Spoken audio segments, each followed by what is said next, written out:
Hey guys, so we were talking about setting intervals the other day, and this is a good example I want to share.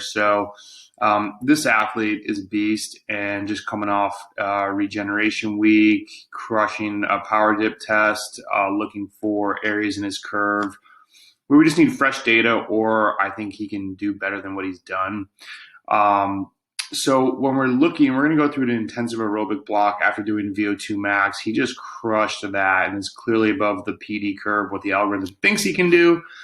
So you might say, hey, let's go into optimized intervals, which are great. Couple things just to remember. So one thing is I'm going to get ready to go into this. I like to look before, and obviously I guessed right, so I'm going to post this. um, the lines all converge closely, like out in this area, right? So I'm thinking this is a good spot to target. Also, for the type of racing that he does, 20 plus minute efforts would be solid to do. Um, you're always training for your events and the type of racer that you are. Optimized intervals for an intensive aerobic block suggest 26 minutes, 286 to 306. The thing you want to remember, this is based off of 95% of the curve. So when you go back and look at this, so I think 26 minutes is a good duration. I will definitely agree with that. 26, 23 is where it lands. Remember to look and say, okay, his MMP, what he's already done over the past 90 days is 315. So the PD curve thinks he can do 317. So the optimized interval is 305 is taking 95% of that. I didn't label it, but data series up there, purple, 5% supra threshold of what he's already done is 331. So you just have to ask yourself, are you going for repeatability or are you going for max watts? Do you want, which curve do you really want to go after and what target do you want to give him? For the first couple, I am going to follow optimized intervals at 95%. Have him do two. Since this is going to be a midweek ride, he might only have time for two. 285 to 305. Add a third or fourth if you can. And I'm going to leave this in the next, I'm going to have him do 3 weeks of this. The next time, I'm going to hope that he can do three. We always want to be progressing in time or intensity, right? Like we're trying to grow as athletes. Don't keep doing the same workout over and over again. Unless if you fail it, the next week you want to try to complete more of it.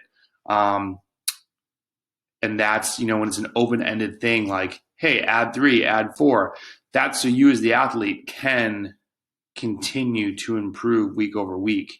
The next time, though, is when I'm going to have him, I'm curious what he can do. And get 1 week under the belt where he mentally remembers. He just did VO2 max stuff, remember? So his brain and everything is thinking these shorter efforts, short being, 8 minutes or less. 26 minutes, there's a mental gain to that. So I'm not going to have him just go out and break the doors off the first time because then also he'd have one interval in him and the rest would be subpar. The second week, I'm going to say go out and I'm going to give him a carrot. I'm going to say, what did I decide on? 320. I just want him to beat what he's done over the past 90 days because that'll still be good improvement. It'll still be over the PD curve. And knowing him, I think he's going to do more. I don't want to say 330 because then if he's not hitting 330 and he's hitting only 320, then it's like, he might shut it down halfway through or something. So we're going to go max watts. And then the second and third, 290 plus. You're in the zone. I want him to get the time in the zone.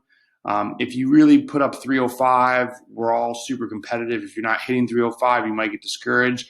Remember, there's the mental side of this, and you're splitting hairs. Like the adaptation between crushing two more at 290 plus or getting one more at 302 and then being like, I'm exhausted, I'm not going to be able to do it, and you go home.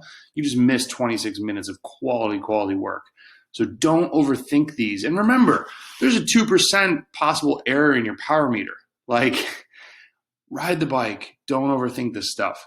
And then the last day, the third week, I'm going to input the values later, just based on what he's done. So the things to remember are check your work, right? Like 26 minutes, don't just automatically assume optimized intervals at 95% is the best thing to do. It's a good one, but what if you're able to do more than 95% at repeatability? You might want to change optimized intervals to like 97. I wouldn't do it because then you're always going to be going higher, but you would want to have in the back of your mind, hey, that's only 95%. Maybe I've got more to give. And then ask yourself, why are you giving it? Are you going for max watts, or are you just better at repeatability than optimized intervals will give you credit for? We're optimizing, we're splitting hairs, but this is the difference between first and second as you continue to get better as a cyclist. Thanks for watching. See you later.